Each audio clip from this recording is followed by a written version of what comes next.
The bomb squad was rolling toward her car when Victoria Sterling realized the janitor who'd saved her life was about to destroy everything she'd built to save the person she loved most. But what he whispered next made her blood freeze because he knew a secret that could kill them both. 3 hours ago, Victoria was worth $4 billion. Now she was standing in a glass tower watching her brother die while a man who cleaned toilets for minimum wage held the only key to saving him. The problem was, that key might be a lie that had already killed dozens of people, and she'd just made the biggest mistake of her life by trusting him. It started when Marcus Chen screamed at her not to get in her car. Not asked. Screamed. Like his life depended on it. Like her life depended on it.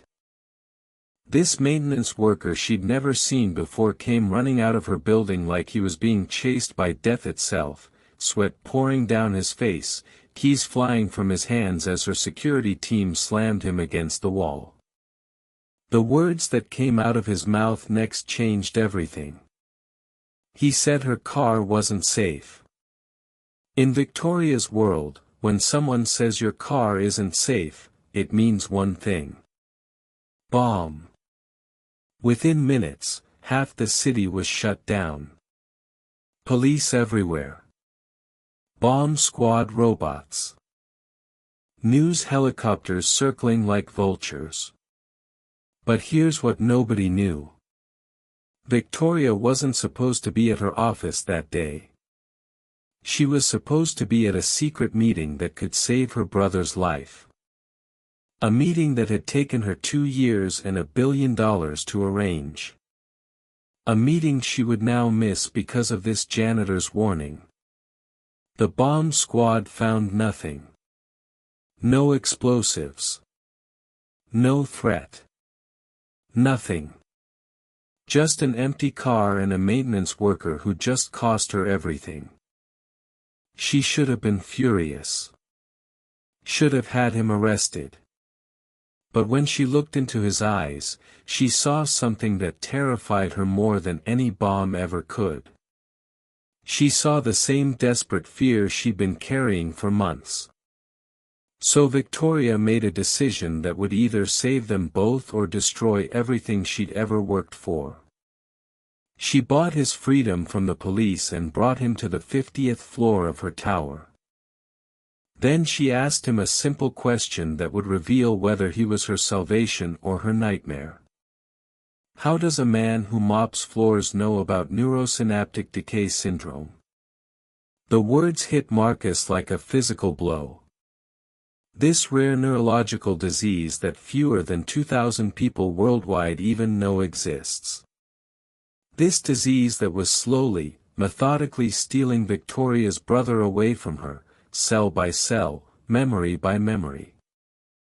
This disease that she'd spent the last 2 years and every dollar she could hide from her board trying to cure. His answer broke her heart and confirmed her worst fears. Marcus's 7-year-old daughter Sophie has the same condition. The same death sentence. The same race against time. And somehow, this janitor had discovered something about Victoria's secret research that even she didn't know. Something that made him risk his freedom, his job, his daughter's future just to stop her from getting in that car. What he told her next turned her blood to ice water. The cure she'd been funding wasn't working.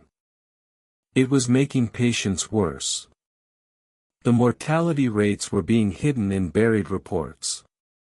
The lead researcher was paying a disgraced scientist who'd lost his license for falsifying data.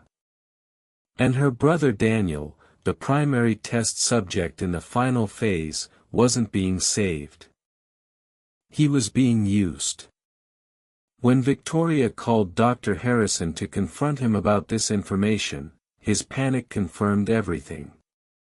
The smooth-talking researcher who'd promised her miracles suddenly couldn't string together a coherent sentence. He lied. He deflected. And then she realized something that made her hands shake with rage. He was going to accelerate his timeline. Take the money and run. And her brother would disappear forever, along with all the evidence of what had really happened to him. They had hours, maybe less.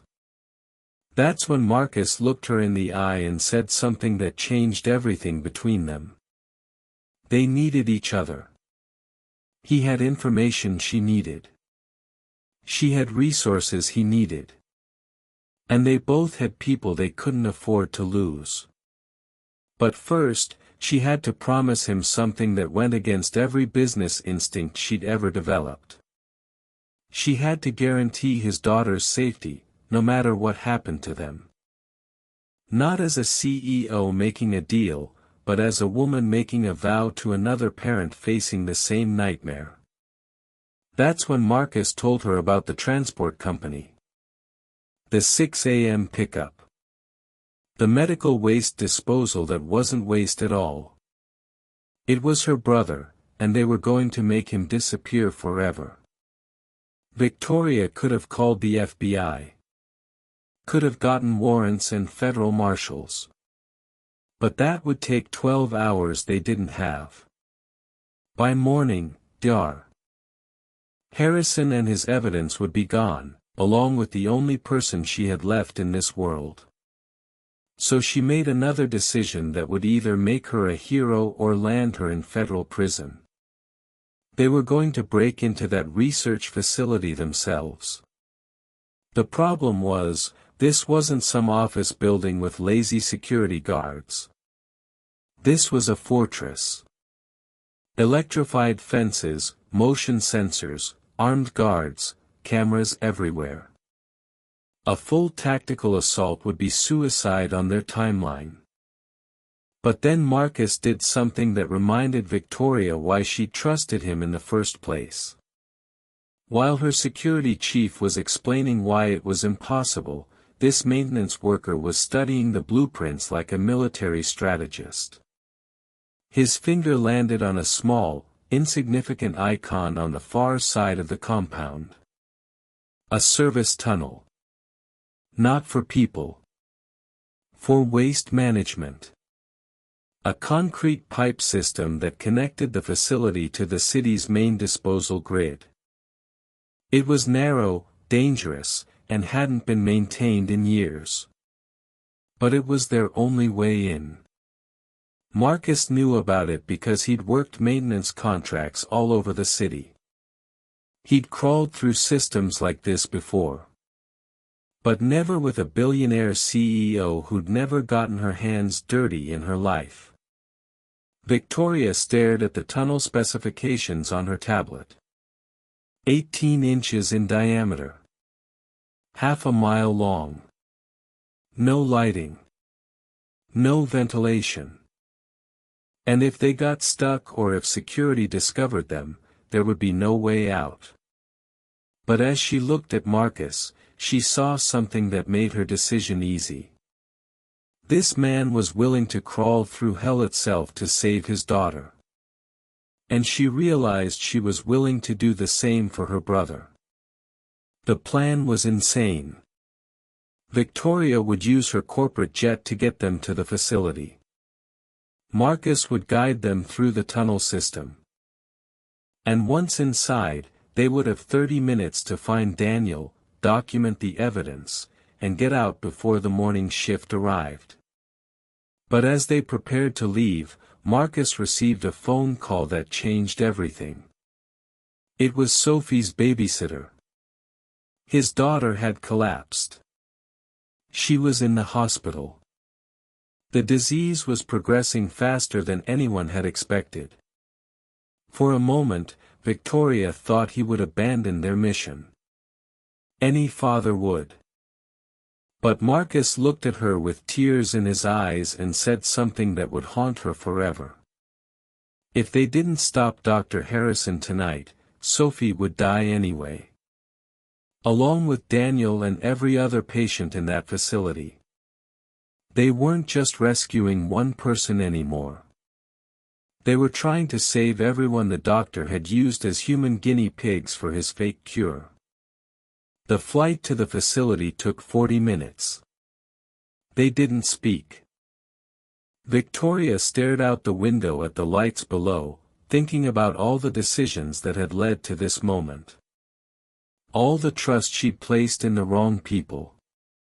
All the warning signs she'd ignored because she was desperate for hope. Marcus clutched a photo of Sophie, his hands shaking. This little girl with bright eyes and a smile that could light up a room.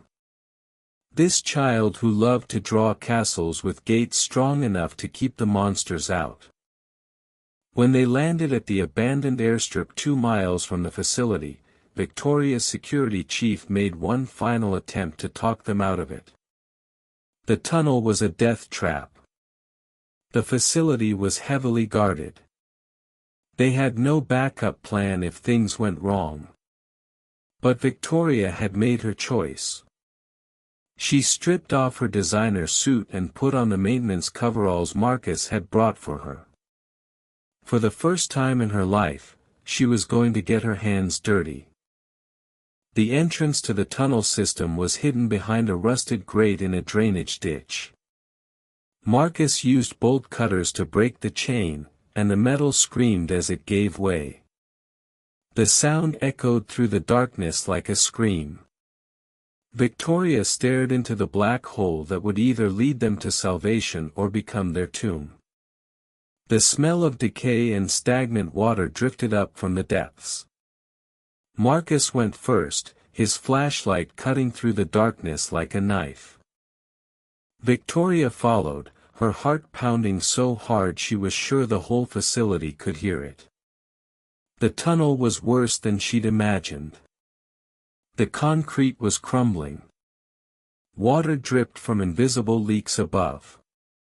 And every few feet, the pipe narrowed so much they had to crawl on their bellies through spaces barely wide enough for their bodies. Halfway through, Victoria's flashlight died. They were plunged into absolute darkness, so complete it felt like being buried alive. She could hear Marcus breathing ahead of her, but she couldn't see anything. Not her own hands. Not the walls around her. Nothing. That's when the panic set in. Victoria Sterling, who had commanded boardrooms full of powerful men, who had built an empire worth billions, who had never shown weakness to anyone, completely lost control. She couldn't breathe. Couldn't move. Couldn't think beyond the crushing weight of claustrophobia and terror. Marcus heard her hyperventilating behind him. Without hesitation, he crawled backward in the narrow space until he could reach her. In the darkness, he found her hand and squeezed it. He told her about Sophie. About the pictures she drew. About the stories she made up. About how brave she was during her medical treatments. And slowly, Victoria's breathing returned to normal. They crawled the rest of the way in darkness, guided only by Marcus's memory of the tunnel system and the faint glow of emergency lighting that appeared as they neared the facility. When they finally emerged from the tunnel into the facility's basement, Victoria was covered in mud, her hair was matted with debris, and her hands were bleeding from scraping against the concrete. But she had never felt more alive. Now came the dangerous part. According to Marcus's stolen documents, Daniel was being held in a secure wing on the 3rd floor. The room was monitored 24 hours a day, but there was a shift change at 3 a.m. that gave them a 5-minute window. They had to navigate 3 floors of one of the most secure buildings in the country without being detected. And they had to do it in total silence. Victoria followed Marcus through corridors lined with laboratories and medical equipment. Through windows, she could see experiments running on computer monitors. Data streams that represented lives being destroyed for profit. On the second floor, they almost got caught. A security guard was making his rounds earlier than expected. Marcus pulled Victoria into a supply closet just as footsteps echoed down the hallway. They pressed against each other in the tiny space, barely breathing, as the guard's flashlight beam swept past the door. For 30 seconds, they were certain they'd been discovered. Certain they'd die in that facility without ever seeing their loved ones again. But the guard moved on, and they continued their climb to the third floor. When they finally reached Daniel's room, Victoria's heart nearly stopped. Her brother was unconscious, connected to machines she didn't recognize. Tubes and wires snaked from his body like the tentacles of some technological monster. His face was pale and gaunt, barely recognizable as the man who used to sail with her on summer afternoons. But he was alive. Marcus went to work immediately, photographing everything. The equipment. The charts. The medication labels. The computer screens showing his vital signs and brain activity. Victoria knelt beside her brother's bed and whispered his name. For a moment, his eyes flickered open. He looked at her with confusion, then recognition, then fear. Daniel tried to speak, but his voice was barely a whisper. The words that came out made Victoria's blood run cold. "They're not trying to cure me," he said. "They're trying to perfect the disease." Before Victoria could ask what he meant, alarms began blaring throughout the facility. Someone had discovered their break-in. Marcus grabbed Victoria's arm and pulled her toward the door. But as they reached the hallway, they found themselves face to face with Dr. Harrison himself, flanked by 2 security guards. The doctor's face was calm, almost amused. He looked at Victoria like she was a child who'd misbehaved rather than a woman who'd just exposed his crimes. "Ms. Sterling," he said with that same smooth voice that had convinced her to trust him with her brother's life. "You've caused quite a commotion tonight." Victoria stepped forward, her fear transformed into pure rage. "You're going to release my brother right now, or I'm going to destroy you." Dr. Harrison chuckled. "I'm afraid that's not how this works. You see, your brother has become quite valuable to my research. We've learned so much from watching the disease progress in his particular genetic profile." That's when Marcus spoke up, his voice steady despite the impossible odds they faced. "We have everything documented. Photos, files, evidence of what you've been doing here. If anything happens to us, it all goes public." Dr. Harrison's smile never wavered. "Mr. Chen, isn't it? The janitor with the sick daughter. I've been reading about your little girl. Sophie, such a lovely name." The threat was clear, and Marcus felt his knees nearly buckle. "Here's what's going to happen," Dr. Harrison continued. "You're going to delete every photo you've taken tonight. You're going to walk out of here and forget this place exists. And in exchange, I'll consider your daughter for the next phase of my research." It was a devil's bargain. Save themselves and condemn Sophie to the same fate as Daniel. But Victoria had one more card to play. She pulled out her phone and showed Dr. Harrison the screen. It displayed a live video feed being broadcast to news stations across the country. Everything that had happened in the last 10 minutes had been streaming live to the outside world. The American people were watching. Dr. Harrison's composure finally cracked. His face went pale as he realized his empire was crumbling in real time. Security rushed toward them, but it was too late. Federal agents were already storming the building. Victoria's security chief had been monitoring the live feed and had called in every favor she owed. In the chaos that followed, Victoria and Marcus managed to get Daniel to a legitimate hospital. The evidence they'd gathered led to arrests throughout the medical research community. Dr. Harrison's fake cure was exposed, saving the lives of dozens of patients who would have been his next victims. But the story's real ending came 3 months later.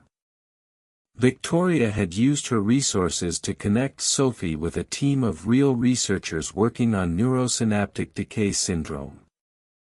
There was no miracle cure, but there were treatments that could slow the progression and give families hope for the future. Marcus was no longer a janitor.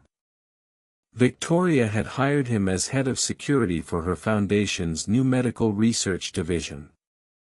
His job was to make sure no other families would ever be victimized the way they had been. And Daniel was recovering, slowly but steadily, in a facility where the doctors actually cared about saving lives rather than making money. Victoria learned something that night in the tunnels that no business school had ever taught her. Sometimes the people who seem to have the least power are actually the ones with the most courage. Sometimes a janitor who makes minimum wage can see truths that billionaire CEOs miss. And sometimes, when everything you've built is falling apart, the person who saves you isn't the one you'd expect. Marcus learned that there are people in this world who will risk everything to do what's right. That power and money don't automatically make someone evil, just like poverty and desperation don't automatically make someone good.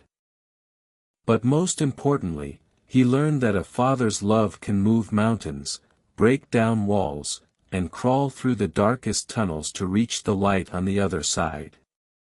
Because when your child's life is on the line, there is no distance too far to travel, no risk too great to take, and no enemy too powerful to face.